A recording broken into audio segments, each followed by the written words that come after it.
Hello everyone and welcome to the lecture series for the preparation of CLAT examination 2023. In this particular lecture series, we were dealing with the part of CLAT syllabus, that is legal reasoning. In this particular series, we have covered a lot of topics in regards to the law of contracts, which we have dealt with the basics and the principles that will be utilized for solving the questions that will be there in your CLAT competitive examination. And the candidate is expected to have a thorough knowledge of those principles, which can be applied to those questions that will be there in the question paper. And we have completed that particular topic, and we have moved forward. And in this particular lecture, we will be starting with the another subject of legal reasoning, and that is the criminal law. As you know that when we talk about contracts, we have dealt thoroughly in regards to what exactly is an agreement. And when you talk about agreement, it gets governed through the Indian Contract Act.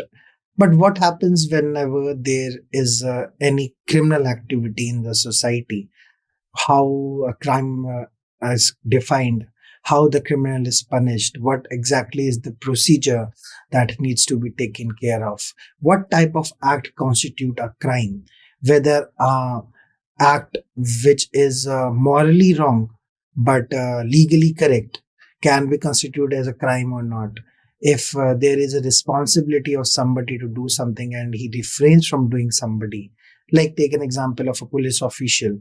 He is assigned to make sure that there is no crime that is being committed in a particular jurisdiction in which he is assigned, but rather he is abusing that power. So what criminal actions will arouse on all these things has been mentioned into a different legislation that was created way back in 1860s.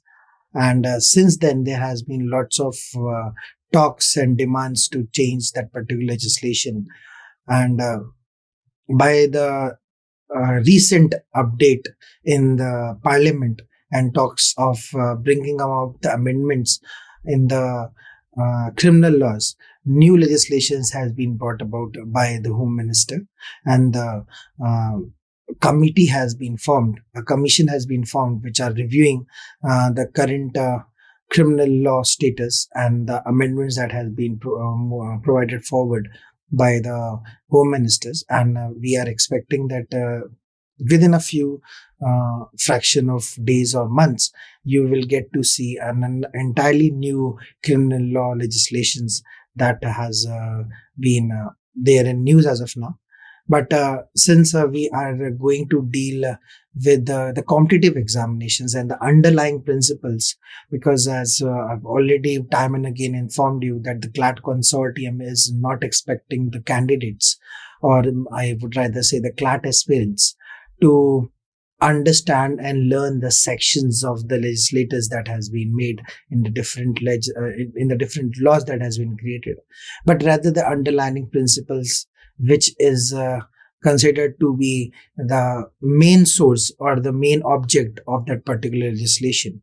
But take into consideration when we talk about, for example, I'm providing you that when we talk about agreements, so everybody has now a thorough knowledge that when we talk about agreements, it is something which is being governed through the Indian Contract Act.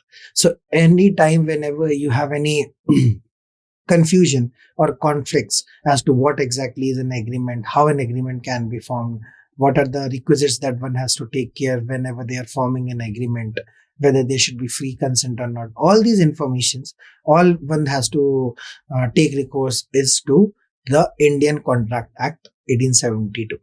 In the same way, when we talk about criminal laws, so there are perhaps very few legislations which are governing the criminal activity, or rather I would say the criminal law in India. The first and the foremost, when we talk about law of crimes, or maybe if I say the criminal law, the first and the foremost legislation that one needs to understand or one has to have an acquaintance with is the Indian Penal Code of 1860. The Indian Penal Code of 1860 provides us with a detailed framework as to what exactly is a crime, what are the different types of crime that is there, and that particular legislation also defines us that what will be the jurisdiction where which these laws will be applicable, what type of crimes will be considered as a crimes against body, what type of crimes will be considered as a crimes against society, what type of crimes are punishable with what type of offense. For example, if somebody has um, hurt somebody, X person has hurt Y person. So what type of criminal liability will it be there? Whether he can be punished or not. Then again, there will be certain things that which will be related into the procedural aspects of the law. For criminal law, for example, the procedural aspects of the criminal law means that, okay, let's take an example that the crime has been committed. Then what exactly will be the process or the procedure since the commission of the crime till providing justice to the society? That is also a question of debate. So majority of the people might have this confusion that, sir, okay, fine, I have seen a crime that has been committed, but I don't exactly know how do I start with the procedure. What exactly is the procedure? Should I take recourse to the police station which is in the nearby area? Should I directly go and inform the magistrate, or should I say the judge or the officials of the court to provide us justice? Or should I by my own be given the authority to take actions against that person? So all these type of confusions and challenges has been addressed through another legislations of criminal law, and that is code of criminal procedure, which tells us that once a crime has been committed and it falls within the brackets of the crimes that has been defined under the Indian Penal Code. So the Indian Penal Code, as I've just informed you, is that legislation which is going us to define that what type of crimes are there and what type of crimes, if committed, what type of punishment will be attracted through those crimes.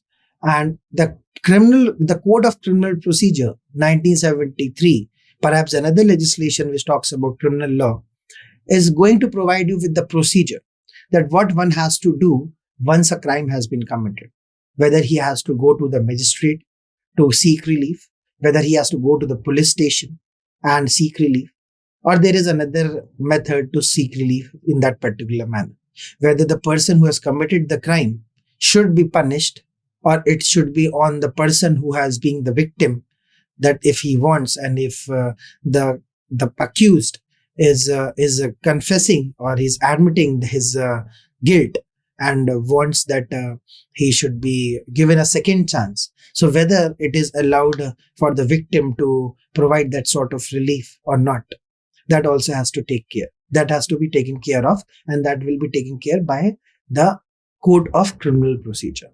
Again, there is one thing which you might have heard while interacting in the society or while observing it through on movies channels or any broadcast groups, where which you see that a person who has been accused of some crime is asking for a certain term which is known as bail.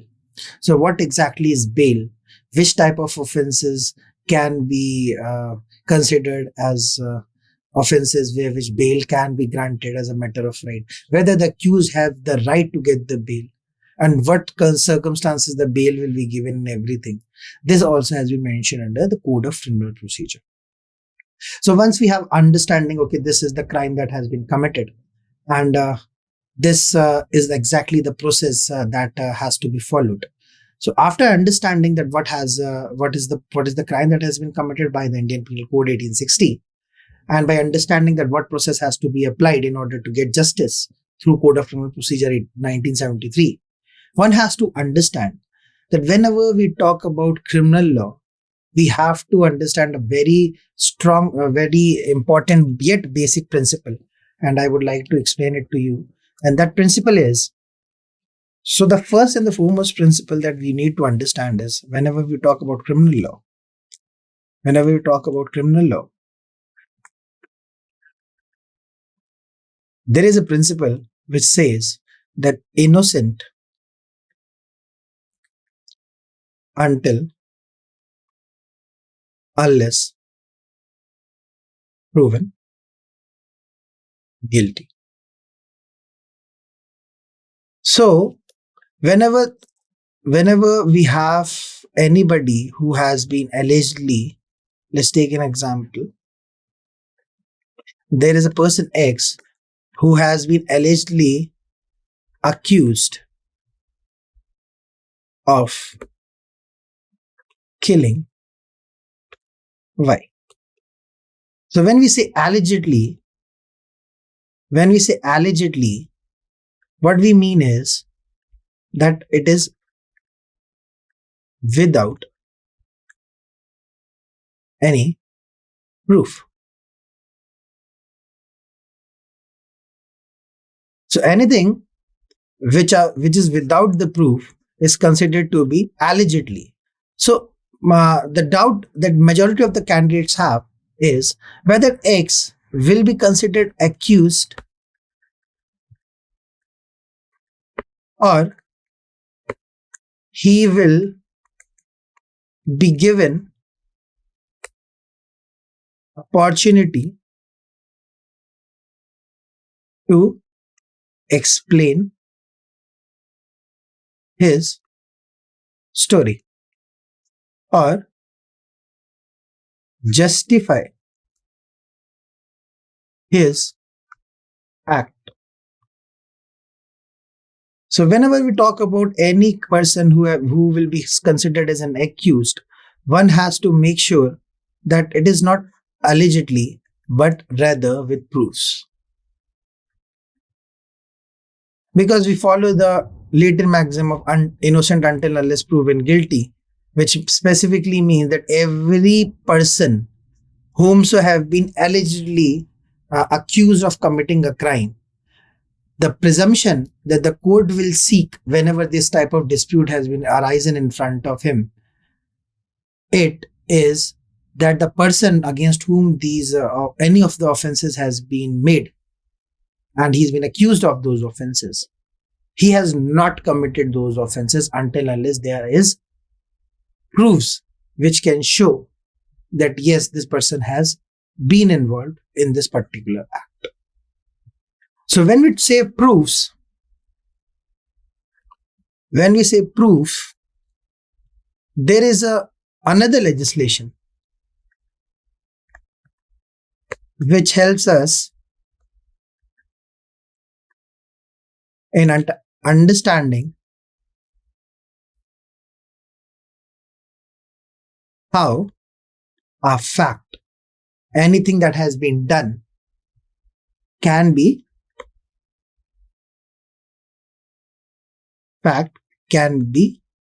proved. So in this particular example, that X is accused of killing Y. Now let's take the example that X is accused of killing Y. Now, mere statement that X has killed Y will not suffice and will not give authority to the court that okay, this X particular person has been accused of killing Y, and the police has strong beliefs that the crime has been committed by X, and based on those beliefs, question is, can the accused be convicted for committing that particular murder? The answer is no, because we need to prove, based on the principle that has been provided, that innocent unless proven guilty, that the person has not committed the crime. But the moment we receive proofs, those proofs can be utilized to convict the offense for committing that murder. And that proofs that is required will be governed through Indian Evidence Act of 1872. So this particular legislation provides us with a detailed framework as to whenever certain acts is happening. I'll give you an example for a better understanding. Let's assume that there is one person with the name of Ram. Okay. And I'm just giving you this particular example because we are starting with the criminal law for your CLAT competitive examination. And there will be obviously circumstances based questions. There will be a paragraph where which there will be a circumstance, and you will be asked that after understanding and after reading the paragraph, what exactly is your observation? What type of crime has been committed? And whether a certain person should be accused of this particular crime, or there is another crime that has been committed, or he can be accused of all the crimes that has been committed. So these type of questions will be there in your CLAT examinations. And it's perhaps become very important to clear the basics and the principles. And to understand the basics and the principles, you need to go through different illustrations that you see in your day-to-day life, and applying these principles into the day-to-day life activities in order to understand that how the criminal law is being governed in the society. You need to understand that illustration will actually help you in application of those laws that has been mentioned under the Code of Criminal Procedure and the Indian Penal Code. That what exactly is actually a crime, and how that particular crime is being dealt with in the society. So that is why I'm just giving you one example for a better understanding. So let's take an example that on a specific date, there were two friends who have been working together since quite a long period of time, but they were not satisfied with the manager who was present there. And both, let's take the example here, that there is one person Ram, and then there is other person Sham. These two persons were actually working in a company. Okay, so these are the employees, and both of them were working in a company of David, who happens to be the employer. Now, seeing the conditions and the workload and the pressure, Ram and Sham were of the opinion that David should be is of the opinion that David should increase their salary. But on the contrary, David became angry over them, and asked them to do overtime in that particular company. Taking that thing into consideration, obviously Ram and Sham, they were provoked, and they decided that, okay, this is something that we cannot tolerate. So they decided and conspired to kill David in order to take personal vengeance from David for not increasing their salary, and also forcing them to work overtime. Both of them decided, okay, fine, I will be doing this particular act and everything. And on a certain day, they took sharp objects with them to the company. And when it was a good opportunity, they stabbed David repeatedly, and as a result of which David died. Now the question is, what type of evidence can be considered and can be understood as relevant, that one has to understand in order to provide the proofs which will help us to show that David was killed by Ram and Sham and not by any other person. So in order to do that, one has to first and foremost find what are the facts of the case. And when we talk about the facts of the case, what we are talking about is whether there was one person with the name of Ram, whether there was another person with the name of Sham, and whether Ram and Sham together have killed David. So the first thing in question is,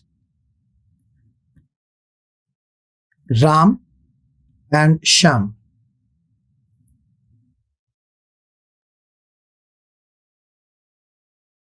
whether they killed David or not. So this is a fact that is obviously that is there, but it is an issue. When we say the fact is an issue, means that there are conflicting statements that has been mentioned and that has been provided, and we need to find out that whether this particular fact is true or not. How are you going to prove? Because let's take an example. If there will be a representative of David, he will obviously say to the court that I have seen Ram and Sham murdering David. And when there will be representatives of Ram and Sham, they will have different opinion, and they will see that no, Ram and Sham has not murdered David. Then how the court is going to decide that the murderers of Mr. David was actually Ram and Sham? So for that we need proofs, and in order to get those proofs, we need to understand the how one particular fact can be proved. Whether a piece of document which shows that Ram was present somewhere else on the destined day on which David died, whether it will be considered as a proof to show that Ram has not been accused, Ram is not guilty of committing murder of David. There is a CCTV footage which shows that Ram and Sham were actually present near the office of David when David was actually about to leave.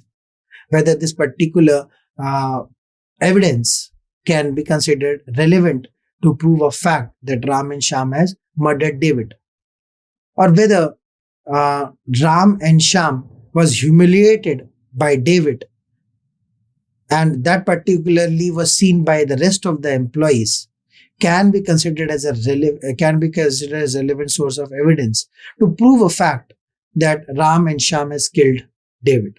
So in order to understand all these things, in order to understand what exactly are the sources of evidence that can be considered relevant whenever there is a fact and issue, and that fact has to be proved, that every information has been provided forward in the legislation with the name of Indian Evidence Act. So summarizing all the things that one has to study when you talk about criminal law for CLAT examination, the first and the foremost is that what exactly is the crime that has been committed, that you will find mentioned in the Indian Penal Code of 1860. Then you have the Code of Criminal Procedure, which is going to explain to you that what exactly is the process, or rather the procedure, which a person, the victim, or any other person who has been the victim of any crime, or if at all there is any criminal, then what are the reliefs that he can claim from the court, and what exactly is the process that will be applied once there has been an institution of a crime.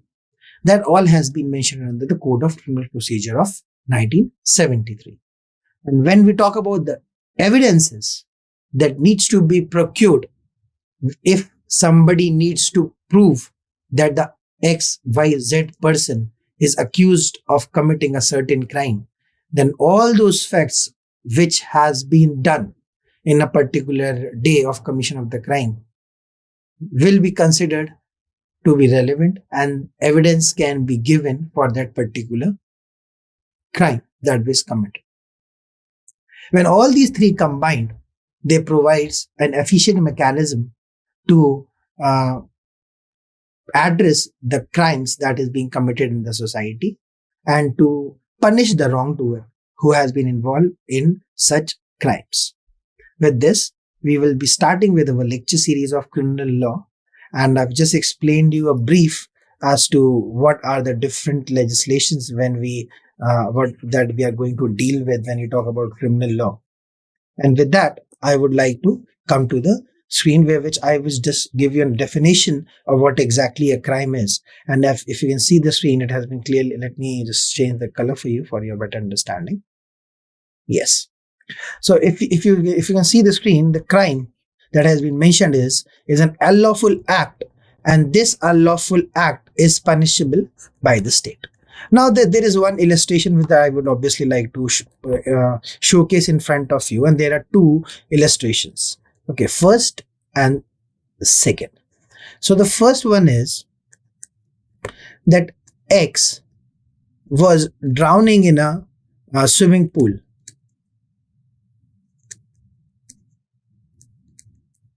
and there was a bystander with the name of Y.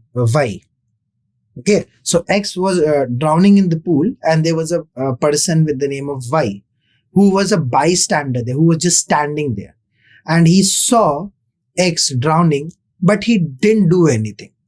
Okay, so he didn't do anything. So my question to all of you is whether Y has committed any crime or not.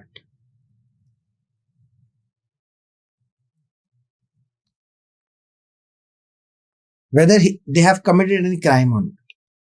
Majority of you might feel uh, that yes, Y has committed a crime because he was seeing X drowning, and it is his duty. It is a duty to save X. But on the contrary, according to the Indian Penal Code, Y has not committed any crime. Because although Y is morally obligated to save X from drowning, but it is not his legal responsibility. It is nowhere mentioned that if there is anybody who is dying, it is responsibility of the bystander in this particular scenario Y to make sure that X is saved. So there are two things that we need to understand here is that first is the moral responsibility, and the second is legal responsibility. So once we say that there is denotes an unlawful act. So unlawful act means those act which has been defined under IPC 1860, and only those acts can be understood as unlawful.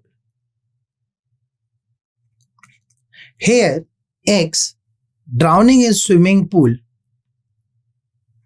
in front of Y by no means makes Y legally responsible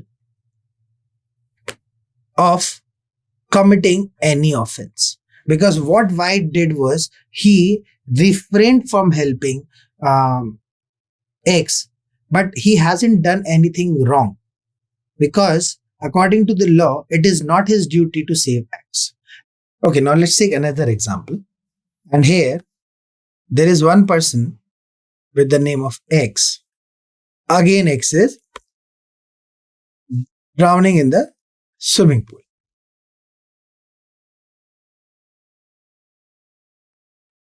Y again is standing near the swimming pool,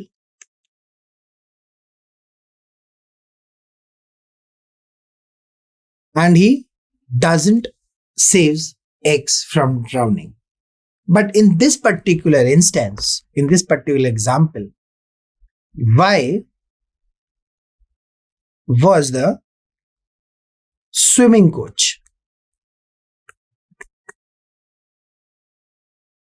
of X. Now, by this particular relation, it becomes an obligation for Y, and it is a duty of Y to make sure that X is not drowning and it should be saved. And if Y abstains from performing his duty, and in result of that X dies, then that is considered to be an illegal act, or if I would correctly say, then an unlawful omission of not abiding by the duties for which the person Y is responsible. It will be considered that Y has in this particular instance committed an unlawful act, which can be considered as a crime. So so now what we need to understand is that according to the different terms and circumstances of the case or the situations, there are n number of n number of n number of situations that can be present in front of you. So one has to be very much observant and in understanding that what exactly has been done and what exactly is the liability of the person who has been accused of certain crime. So for that, the correct procedures to understand the underlying principles. And in this particular lecture series, we are actually dealing with those principles only. We are not going to explain you what exactly Section 302 of the Indian Penal Code. We are not going to talk about Section 307, which talks about attempt to murder. We are not going to talk about 375 because these are the sections that you will be studying when you will be going for your law colleges. But what you need to understand is that how these particularly acts of any other person will be considered to be a crime, and what are the requisites or rather the essentials that one has to see if there is any accused who has been who has been accused of any crime, committing of any crime, and that particular person is whether he's falling under those particular requisites or not. So in this particular scene, the second part of it has been mentioned that a common principle about criminal law is that unless an activity is prohibited by law, it does not qualify as a crime. Incidents of crime hurt not only the individual but also the state. So you must have studied in famous cases that it has been mentioned as X versus the state in criminal matters. So what happens is whenever there is a crime that takes place, that crime, first and foremost, it is categorized and whether that crime is a serious crime or a non-serious. If a crime is a serious crime, that crime is considered to be a heinous crime, or in other words, that is some crime where which the punishment should be severe. Examples of those crimes could be murder.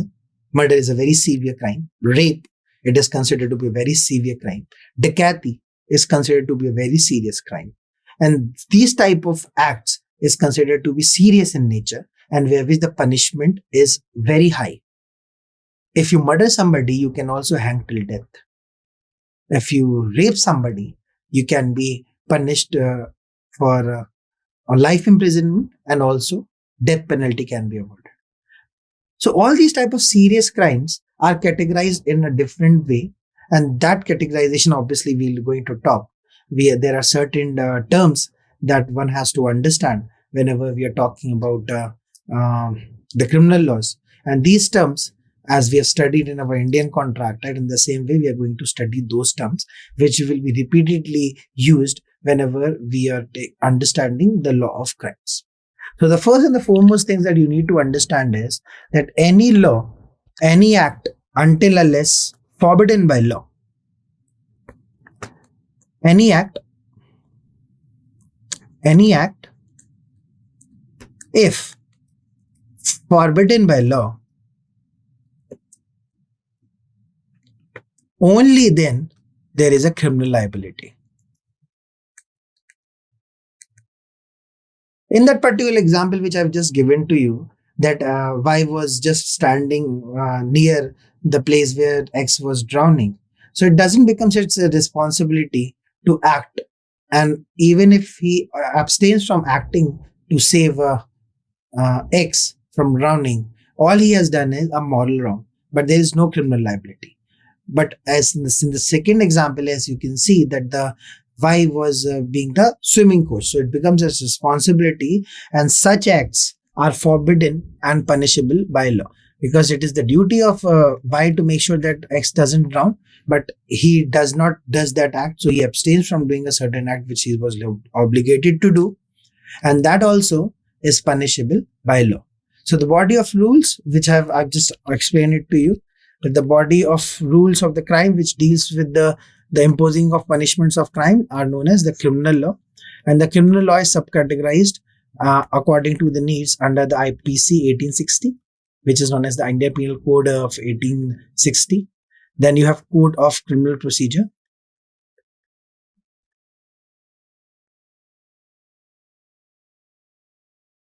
of 1973, and then you have Indian Evidence Act of 1872. So when we talk about these legislations, first I would like to explain to you that there is one small difference between substantive and procedural laws. So substantive, as the word suggests, is going to provide you with the substance or information.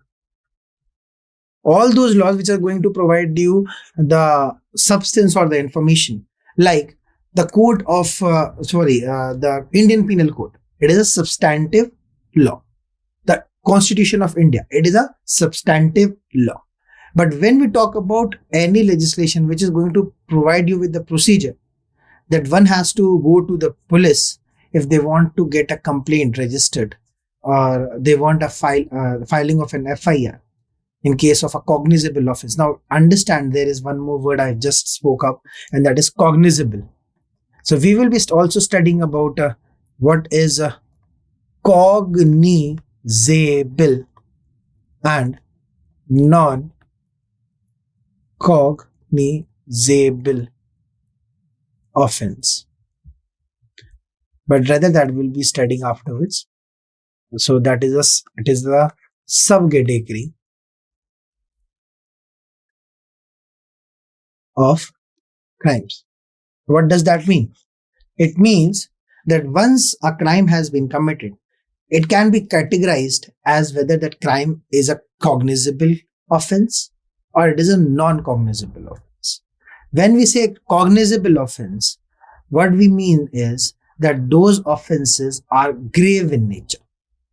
So just to retain for your memory, I would like to tell you that if there is a mention of word non, so you can understand it as non-serious. So if there is a non-serious cognizable offense, like I'll give you an example, a theft. Theft means stealing something from someone without informing, or with the guilty intention and without informing them, and that is considered to be an offense which has been mentioned under section 278 of the Indian Penal Code. I'm really sorry, it's 278 of the Indian Penal Code, which talks about theft, which provides us with a detailed explanation what exactly is theft and how what can be considered as theft and not. So that is why it becomes very important that if there is any commission of a non-cognizable offense or a crime which is non-serious in nature, then how one has to deal with. There are different procedures for taking into consideration a cognizable offense. Obviously, police have the authority to go and arrest the person who has been involved in a cognizable offense. And when it comes to non-serious or non-cognizable offenses, police, there is another procedure which if the police wants to arrest that person, they have to get a permission from the courts.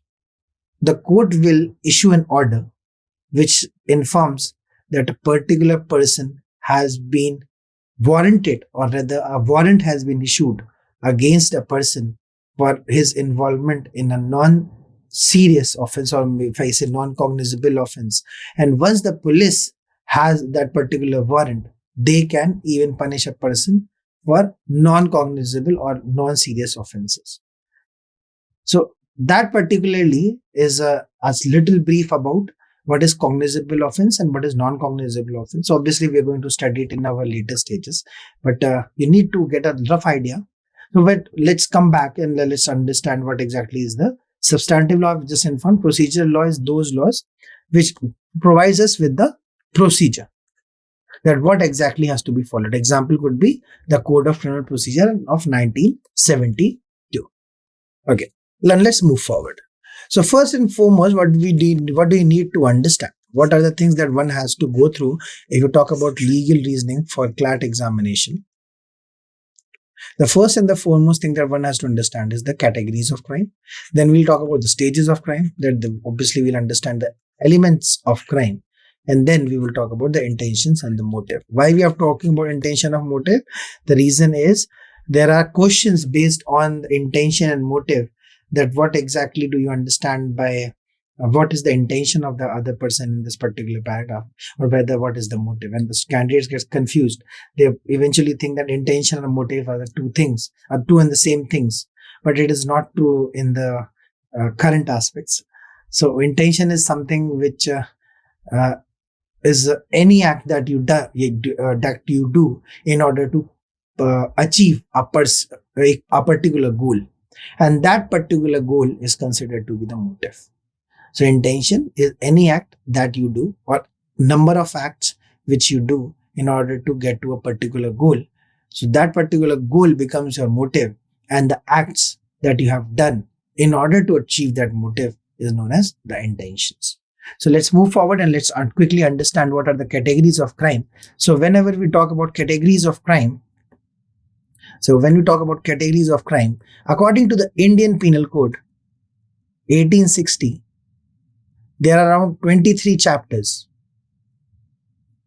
which talks about different things, and in one of those chapters, this is crimes against person. Basically, it starts from section 299, which talks about culpable homicide.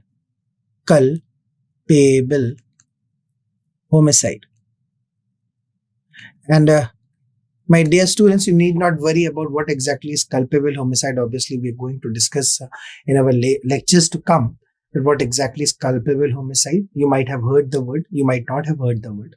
So I'll just give you a quick explanation here. So when we talk about culpable and what is homicide, so we see to it that homicide is something that we understand very easily. Here, humi means human, and side means killing. So there is something which is in relation to human killing. And we talk about culpable, it means intentional human killing. So intentional human killing is considered to be culpable homicide. Then you might have got confusion, sir. So then we have studied that human killing is considered to be a murder. So I would like to tell you that if you consider this to be culpable homicide, that is intentional human killing, murder only takes this particular portion of culpable homicide. And it obviously shows that this particular gray area says that there is some sort of linkage between culpable homicide and murder, but these are not exactly the same thing. Culpable homicide is different from murder. In murder, there are chances that somebody has done something with the intention of doing that particular thing. In culpable homicide, there is a different scenario. We will be discussing about all these things in detail, but I just wanted to give you a thorough idea of what exactly, because since these words are new to you, and if I'll not explain it to you, you might feel that I have lost interest. And that is why, for making sure that you have interest in it, I am trying to explain you each and every technical words that you are coming forward with. Culpable homicide I've explained, I've talked about cognizable, non-cognizable offenses. Now let's talk about another scenario. Then we talk about crimes against morality. So when we talk about crimes against morality, we talk about society. So playing loud music at 12 o'clock. Is it right or not? Obviously, the Supreme Court has just given a judgment that post 10 o'clock, you are not advised to play loud music because it is going to cause nuisance or rather irritate the nearby residents. So it's always advisable that post 10 o'clock, you are not supposed to play loud music. But somebody, let's take the example X again, X being very notorious. So X again starts playing music with loud volume and obviously it causes disturbance and hindrance in the minds of the nearby residents. So that type of acts is considered to be crime against morality. Now let's take example of crimes against property. Again, crimes against persons can be understood as an example of murder, culpable homicide, and then you have hurt, kidnapping, etc. Again, when you talk about crime against property, so includes crimes which is known as theft, robbery, etc. Because what we are doing is we are uh, doing any crime against the properties as such, the property of a person. So although we are doing a crime against a person, but it is not falling under the crime against person because we are directly not hurting him or causing injuries to him, but rather we are doing injuries or hurting his property. When we say hurting his property, it means you are exploiting that property for your personal use and for your personal gains. So that type of act is considered against crimes against property. And then you have white collar crimes. White collar crimes are those crimes which are committed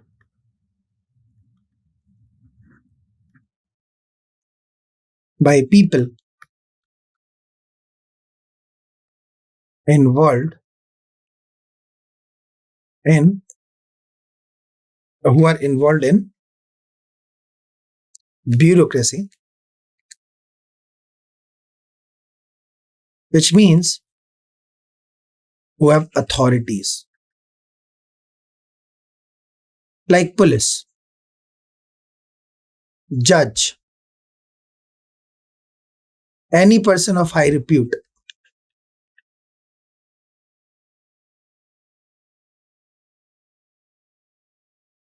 And after that, you have organized crimes. Organized crimes like dacoity.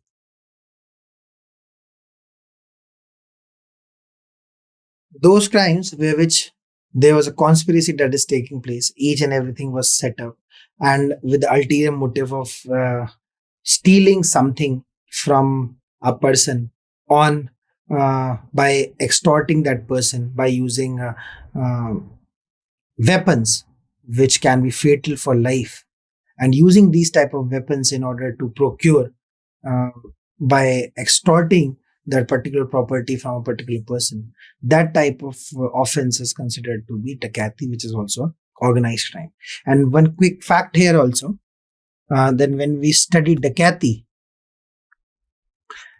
this perhaps is also an exception to what we are going to study in our next slide, that is stages of crime. So when we talk about stages of crime, there are perhaps the 4 steps that one will obviously take in order to commit a crime. The first and the foremost is intention. So I have the intention, whether I have the intention to commit a crime, commit murder, that is something that one has to see. How we are going to see that one has the intention or not? Let's say an example. There is one person who says to Y that I will murder you. Murder you if you don't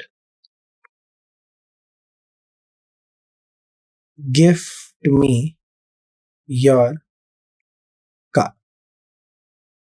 And that other person gifts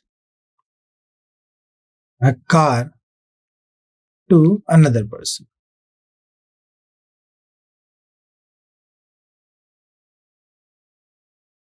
So here, just because X has clearly said that I will murder you, and if you don't give me your car, and when Y has given his car to some other person, and after a few days, what it was seen that Y has died. Now, since it was clearly told by X to Y that I will murder you, shows a clear intention that the person was having ill intentions or of killing Y, because he was interested in getting the car of X, the car of Y, and when Y resented from providing his car or her car to X decided to X decided to kill Y. Now, intentions becomes very clear if there is these type of statements. But certain times what happens is that it is very difficult to prove the intentions of the person. So that is the reason there is no liability for having any ill intentions of committing some act. For example, if I say that I plan to murder my friend Abhishek, and I do nothing, so whether I should be punished or not, the answer is no. I will not be punished because I haven't done anything wrong, and it obviously becomes very difficult to prove that this particular person is have ill intentions of doing certain act. Okay, and then you have preparation. Preparations mean preparing to commit that particular offense, and that is also something which is not considered to be liable under the stages of crime. So if you talk about the stages, and why we are talking about the liability, because there are certain times when there is a start of committing of a crime, but eventually the crime is not committed. But the Indian law says clearly that if there even is an institution of the crime, then also one person should be punished. And post preparation, the person doesn't do anything. He stops. His will says that no, you shouldn't do that thing. It is a wrong. And the person stops. So till this particular stage, the Indian Penal Code gives a liberty to the person to restore his well-being and obviously not get indulged into unlawful activities.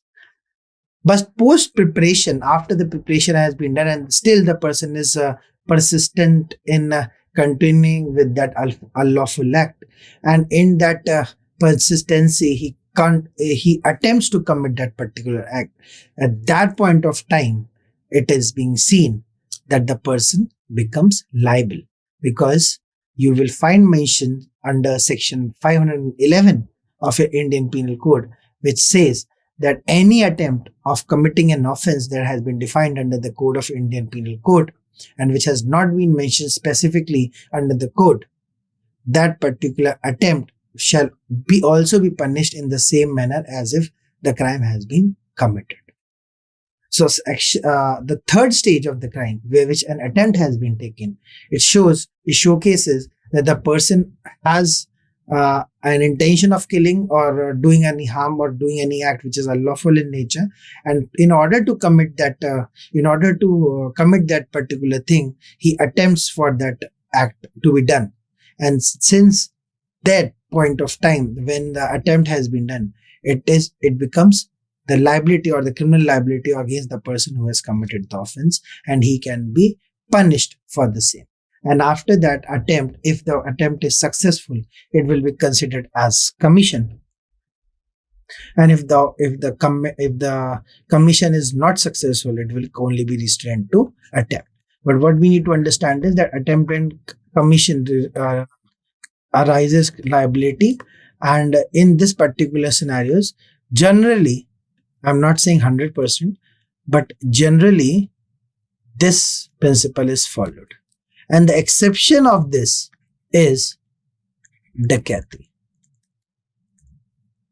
Yes, just studied robbery and dacoity, and the exception to the stages of crime where which even for intention a person can be held liable as dacoity, where which if there are a group of 5 people who plan together to extort from the house of a person all the money and jewelry by putting him on point blank range of a gun and asking him to provide with all the details, and eventually they fled away by taking all the valuables. So here, once the person is going to lodge an FIR, the police investigating officer will obviously see whether there was any intention to commit a particular act in a certain manner.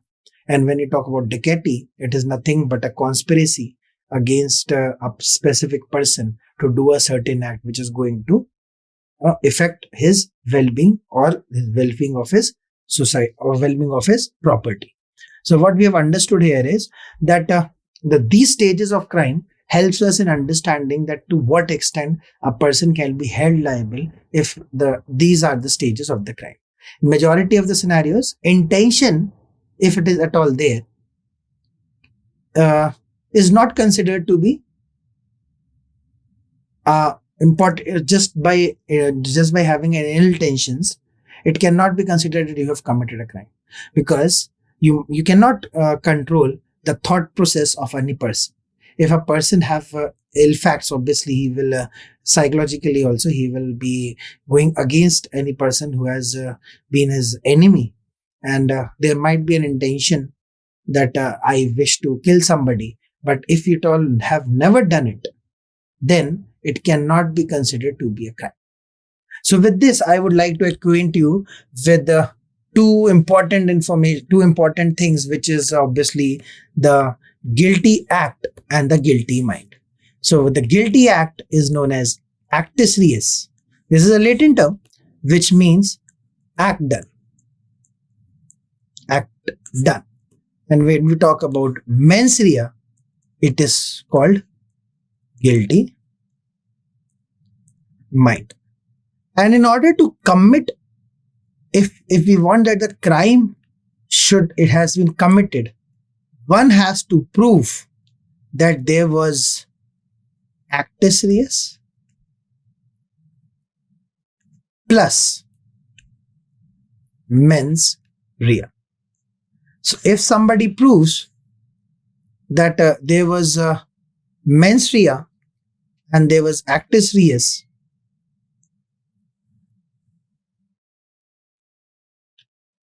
if both the things are present, that there was an intention to kill somebody, there was an ill motive to kill somebody, and following that ill motive, an guilty act, an unlawful act was committed. And once these two things can be combined, it will be considered that a crime has been committed. So that is very important for your preparation, very important that we need to understand that actus reus plus mens rea constitute what? Constitutes crime. So for every passage that you will be seeing in your question paper, what you will assure is that these two things are actually present in the act, that there was an intention or bad you had a guilty intention or something which is known as to do the particular act or do a wrongful act, and following that guilty intention you committed an act, and because of that act it will be considered that crime has been done. So guilty mind plus guilty act is equals to crime. So now I'll give you one example for your better understanding, that there was one person X who was in a jungle, and there was a one person Y. X was there in the jungle to do shooting. Okay. And during that time, when X shot a gunfire, it accidentally jumped off the roof, or I should say the branch of a tree, and by mistake it killed Y. The question is whether X can be convicted for committing murder of Y. The answer is no.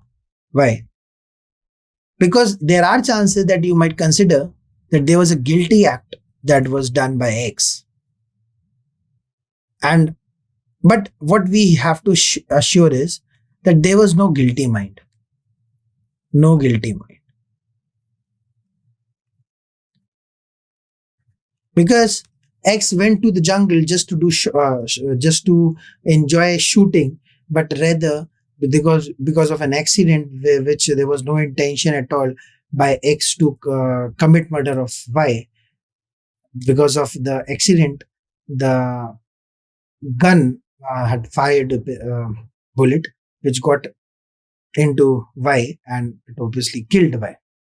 But here, since there was no guilty mind, there would be no crime at all. Now take the opposite of the same. There was a guilty mind.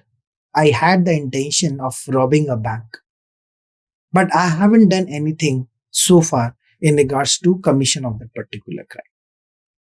Then also, I cannot be punished, because if you need to prove that the crime has been committed, you have to assure that both the things, actus reus, that means a bad act, and mens rea, that is a bad mind, both should be present. And if both are not present, it will not constitute a crime. So that is a very important aspect that you need to understand. And see, it has been mentioned here also that a crime is said to be exist usually when both the things are present. So once you have understood this, guilty mind and guilty act, and unless this mental element is present, no act is usually criminal in nature. So all the crimes having a physical element and mental element called are respectively. So now this particular term that one has to understand.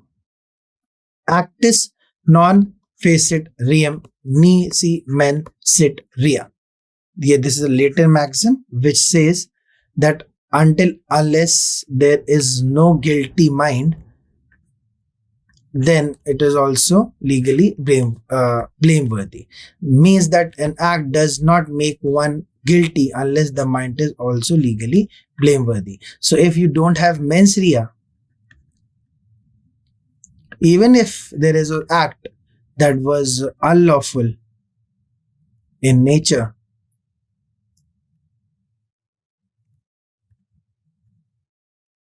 it won't constitute a crime. So this maxim you have to retain thoroughly for your competitive examinations, because this maxim will have at least one question which is in relation to your criminal law. Actus non facit reum nisi mens sit rea, which means that there can be n numerous act, but until unless there is a guilty mind, you cannot be punished. A physical act to be termed a criminal crime, it must be accompanied by the necessary mental element. So if you don't have the mental element, it won't constitute a crime. Actus reus, I've just informed you that actus reus means, word reus means forbidden by law. So actus means act or the deed. So deed, So deed forbidden by law is considered actus reus. So three constituent parts are the act. The first part is the act or conduct, result of that conduct, what was the result of that action or conduct, and such act conduct being prohibited by law. So if you're doing an act, a normal act, you're riding a bicycle or you're riding a car, there is no illegal act in that particular thing. So it is not prohibited by law. But you are driving at 160 km per hour on a road which the speed limit is actually 90, then obviously you're doing an act which is forbidden by law. And then during that phase, if you commit any act, then that particular act will be considered to be a crime. If you at 160 kilometers per hour at a speed which has been prohibited by law, kill somebody, then will be accused of committing an act which is punishable in nature. Okay, so actus reus is an executioner job is to hang. Now we will be going through some exceptions there when we will be studying about the Indian Penal Code. I'm just providing with the principles. I'm not indulging into IPC as of now. I'm just trying to explain it to you that what exactly is the basis of understanding that this particular crime actually, from where the crime evolves, that is what we are trying to understand. We're trying to understand the jurisprudence of what crime is. And here we have studied the basic underlying principle, and that is when there is an actus reus and there is a mens rea, when both are combined together, it will form a crime. And there are exceptions. I'd like to explain it to you that there are exceptions that has been mentioned under section 76 to 105 of IPC.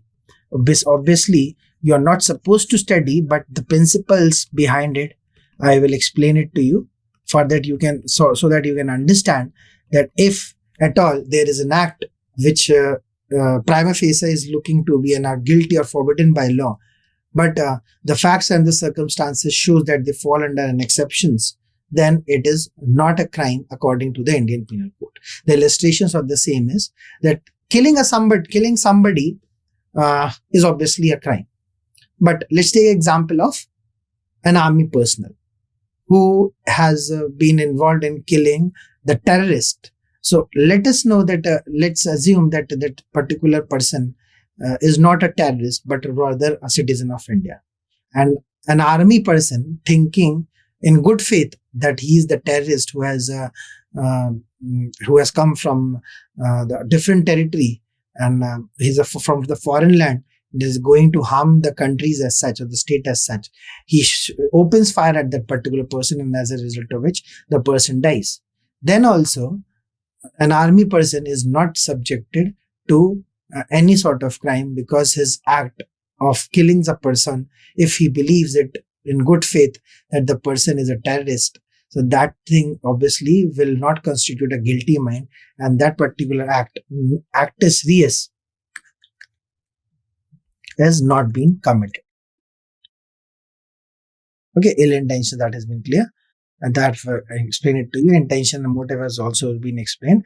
And yes, from tomorrow's lecture, and I suppose this will be more than sufficient for today's lecture. In tomorrow's lecture, we will be understanding what exactly is the object of the criminal laws in India. Obviously, it is to maintain peace and stability.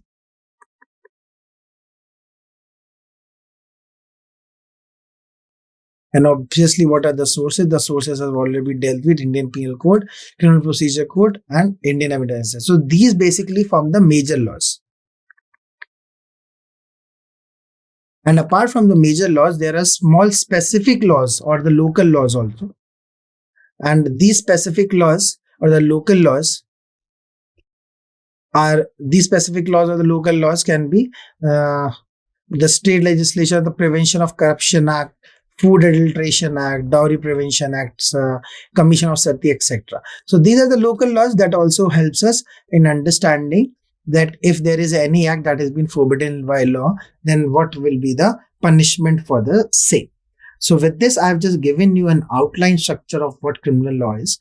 From tomorrow lecture onwards, we will be continuing our studies with taking into consideration the first legislation that will explain it to you, providing the substance and the source of what exactly a crime is, and that is your Indian Penal Code 1860. From tomorrow's lectures onward, we will be talking about Indian Penal Code and the different crimes that has been mentioned in the Indian Penal Code. What exactly is murder, what is culpable homicide, what is theft, what is defamation, to what extent a person can be held responsible, what is compoundable offense, what is non-compoundable offense, what is a bailable offense, what is warrant, what is trial, what is summary trial. All these informations we will try to inculcate to you through our next lecture series. With this, I would like to thank you all for your patient hearing and understanding. And I would again request you to kindly go through the whole lecture series again. And if there is any confusion, I would request you to refer to the bare acts and not to any other sources, because sometimes it becomes difficult to understand through the guides that is being provided by different publications. And after understanding the laws directly from the acts that has been provided by the parliament, if you'll try to solve the question, there are high chances that your answers will be correct. Thank you so much, guys, for your understanding. Let's meet tomorrow again and we'll continue with this lecture. Thank you. Bye-bye.